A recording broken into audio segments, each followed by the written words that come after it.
Hey there, I am back with another deck review, and today we're going to be looking at the February deck from the King's Wild Shorts line. This is Federal 52. Now, King's Wild Shorts is the subscription service from King's Wild project and designer Jackson Robinson, and it's where you can see some of the most creative and inspired decks done anywhere. Jackson's a tremendous artist and produces a different deck every single month. But among those decks, this one is a little bit special. This is a remake of his original deck. Federal 52 was first produced on Kickstarter all the way back in 2014. So before there was a King's Wild Shorts, before there was even a KingsWildProject.com, there was the original Federal 52 deck on Kickstarter, and this is a remake with some added touches brought forward to 2021. So if you didn't get a chance to see the original deck, it's an exciting chance to explore one of the most legendary decks in an already legendary lineup of decks that Jackson Robinson has produced over the years. So let's get right into it. Now, Federal 52 is inspired by one of Jackson's artistic passions, if you will, and that's the art of currency. He really found a lot of beauty and elegance in the engraving and the fine details that are done on currency, and so brought that into his deck of cards. Now, the tuck case is given an overhaul to have a really classy and simple look. It's just a matte green cardstock with this one simple stripe that runs all the way around, done in a glossy finish. So it kind of gives you a little accent here. And then all of the words and details are just done in green foil, and it's kept really simple. The lettering is really small, just giving you a plain green tuck case for the most part. Just says Federal 52 by Jackson Robinson with that green border. The sides have a very simple 52 on each one.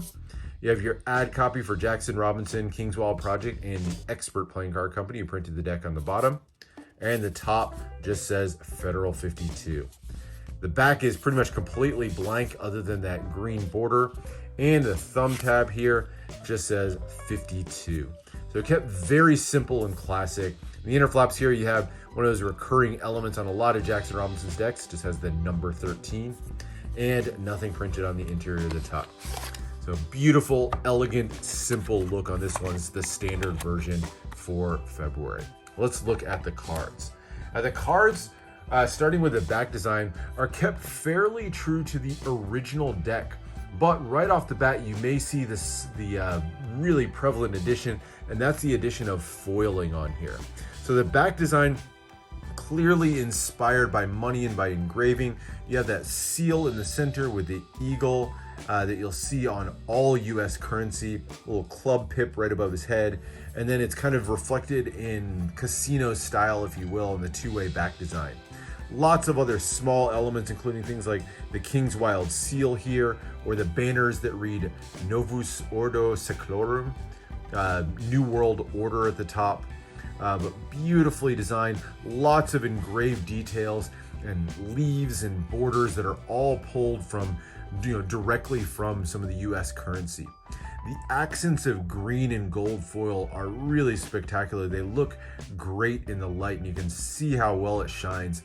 I will say it takes on, depending on the light you look at it in, it can take on a little bit of a dark feel, so you lose some of the details. Like if you look at these circles here, you can't really see too much of the detailing that goes in there until I sort of tilt it in the light. If you look right here, you may be able to see some of the details that get lost in certain lights. So shame it takes on a little bit of a darker feel, but those multiple colors of foil really still look great against that back design. Finishes out in a nice thin beige poker border that's broken up by little bits of the design in the center. So that's the back design. Extra cards, you get a pair of jokers, so expert decks only include 2 extra cards, and they feature the first of many symbols that we're going to see that are pulled directly from actual bits of currency. One of them features an eagle in the center. This is actually an eagle from a series 1861 $50 interest note. And that's the actual eagle that was pictured on the bill, with the simple addition of that I think it's a 3 of spades reveal in his mouth. Kind of fun touch. You have the US in the corners, and then the Federal 52 banner going on there. And then lots of fine engraving style details in the back. And of course, given that accent of the metallic foils to really set the card off. It's another one of those areas where it looks great in some lights and then looks a little dark in other lights, which a little bit of a shame, but the foil is still impressive. The other Joker features something a little bit more obscure. This is from a series 1896, what's called an educational note. And they were notes that feature different bits of science and technology. And so this was Lady Electricity on the front. And see her, she's got a card in her hand, that Ace of Spades reveal, so another fun reveal in this one. The original Lady Electricity, though, was actually holding a light bulb in her hand. So that's the other Joker that you get on this one. The 4 aces are all very impressive, kind of give you the feel of, like you're looking at the front of a dollar bill. And that's because lots of the elements that you see here are actually pulled from money.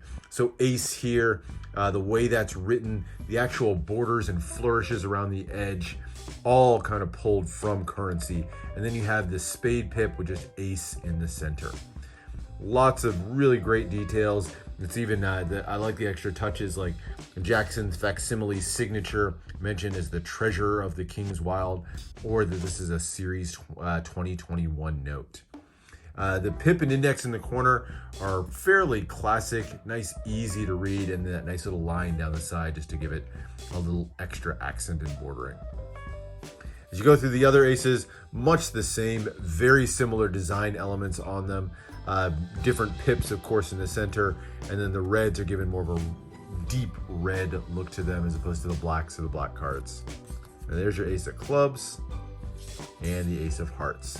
Lots of foiling on these ones, both face and back. So you're going to see foiling on pretty much every card as we go through. All right, number cards feature less foiling than some of the other ones, but they still do have foiling. Pips, fairly standard. You get the little watermark design here, that sort of wavy engraving style design with the King's Wild seal in the center. And then if you look at the pips themselves, you'll see they are outlined in gold foil. I do like those pips a lot. The number cards are honestly some of my favorites in the deck. I think you did a really great job on them. But smaller than average pips, pretty standard layout on them, nothing too out of the ordinary on these. As you go into the diamonds, you get a different watermark in the back, and of course the red pips. And then into the clubs, another change with kind of an abstract club look on that one. And finally, the hearts. One more watermark in the back. So beautifully done number cards. And then we get into the courts. And these were a really interesting exploration. Each one of the court cards is going to be inspired by an actual bill from history, but they're all kind of given this facelift to look a little bit more like classic courts. So the garb in the center, obviously heavily recolored and redrawn, but it's very reminiscent of your classic courts. They're all going to have the crowns like it, and even facial hair or hair that's meant to mimic some of the original courts. But if you look closely at the faces, you may be able to recognize some elements of the actual bill that inspired. So for example, this one here, the Jack of Spades, this is none other than Grover Cleveland. Now Grover Cleveland, not a lot of people knew because not a lot of people had a $1,000 bill, but he was on a 1928 $1,000 bill, and so that's where this one came from. He was given the little handlebar mustache for extra fun. Really heavy borders with lots of engraving details, and even swirls and engraving done in the gold and green foil on these. Really great look. Again, I've mentioned this a few other times before, but it does definitely get a little bit of a dark feel in certain lights. Like if I tilt it here, you'll see a lot of that detail kind of gets lost. And then you turn it in the light and it hits it with that gold and green foil and it really starts to shine. So I've got a mixed feel in the deck to some degree. Going through the rest of the courts, Jack of Diamonds here. This is Thomas Jefferson off a 1918 $2 bill. Jack of Clubs. This one is Ulysses S. Grant, who appears on the $50 bill. I really like that one. I love the look on his face. And then the Jack of Hearts. This is James Garfield, who appeared on the $5 bill back in 1882. There's James Garfield. I love that pointed beard on this one. A lot more empty space on this one compared to some of the others. All right, now the queens were interesting because honestly, there's not a lot of prominent female characters that are featured on currency. So Jackson really had to kind of dig on some of the characters that you see here. Now on the Queen of Spades, this one's a little bit more common. This is Lady Liberty. Not exactly an actual historical character, but one that's been featured on lots of currency and coins throughout history. And this particular depiction comes from an 1874 $50 note. So there's Lady Liberty. You'll see her all over on lots of different bits of currency. Queen of Diamonds, this is an unknown character, but this is where he started to dig really deep into some of the currency. This one comes from a 5-cent military payment note that was used way back in the 1800s. So 5-cent note that was used to pay the military. Unknown character, but beautiful depiction there of her there. And you can see some of those classic elements from your classic bicycle quartz and the flower that she's holding, for example. Queen of Clubs, this one's a little bit more prominent. This is Martha Washington. Not a lot of people know that she appeared on a $1 note back in 1896. So we know George Washington appears on $1 notes, but Martha Washington did as well. And then going to the Queen of Hearts, this is another unknown character from a military payment certificate back in 1961.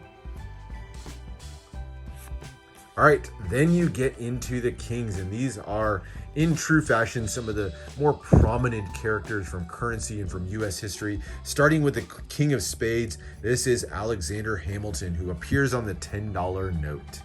I like the addition on these. It has Rex Legones, which is Latin for King of Spades. So each of the kings is going to have a little banner there with the Latin name of the card.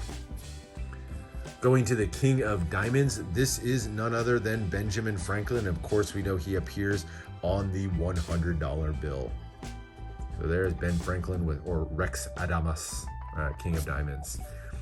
King of Clubs, or Rex Fustibus, King of Clubs. This is George Washington, of course, giving that little curly mustache there as an extra little touch, but otherwise kind of classic King of Clubs garb to him.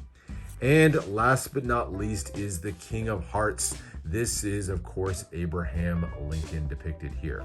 Now, interestingly, I don't know if this is a misprint or what it is, but you'll see he doesn't have the banner. So there's no banner with his Latin card name. All three of the other kings do feature that banner, but for some reason, not on the King of Hearts. Went back and checked, and on the original deck, there actually was a banner here. So I'm not sure if that was removed intentionally or accidentally. A bit of a shame. I wish it had been included just like the other ones, given that more consistent look. But there's the King of Hearts. Now, as far as handling of this deck, handling for King's Wild cards has been an interesting subject lately. Honestly, especially going back to decks like the Legal Tender decks from last year or the Robin Hood decks, they started experimenting with a lot of different printing techniques with Expert to kind of see how he could do with the handling. And some of those previous decks were fat, didn't handle particularly well. These, however, though, are really kind of starting to show some significant progress in terms of handling. They're significantly thinner, still definitely fatter than a normal like bicycle deck of cards or a crushed stock, but a lot thinner than usual. These are done on kind of a cardistry stock, but then with the foiling on both sides. And it shows in the handling as well. The handling is not bad at all. Definitely a little bit of a waxier finish on the cards, but all in all, they're starting to handle a lot better, feel a good bit thinner, just a better handling deck for sure than some of the previous ones, night and day compared to Robin Hood. So not perfect, but it's exciting to see the sort of evolution of the handling on this deck. So that's the handling. As far as uses, honestly, it's an art deck. I mean, you could use this for gameplay. I'm sure somebody's going to try to use this for Magic or cardistry, but it's an art deck first and foremost, and so I think that's really where it's going to stand. So great looking deck overall. Now, I've mentioned this in some of my previous King's Wild videos. I don't just get the standard version, I also get the limited version, so you can get multiple tiers. Here's the limited version, very similar in style, but obviously a change in color. So now it's done on this gold cardstock instead of the green, and then the green foil's a little bit brighter to help it pop off a little bit.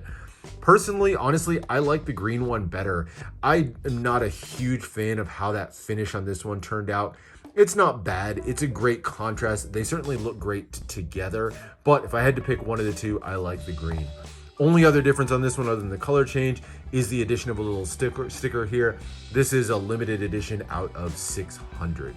Now this is a change from previous years, so every year he's added about 100 to the line. So back in 2019, the limiteds were 400. 2020, they were 500. Now in 2021, all the limited decks are going to be 600 decks. So that's it. That is the look at Federal 52 from King's Wild Shorts. I hope you enjoyed this look, and make sure to subscribe for more deck reviews and unboxings, and let me know what else you want to see in the future. And let me know down in the comments what you thought of this deck. Thanks for watching, and I'll see you for the next one.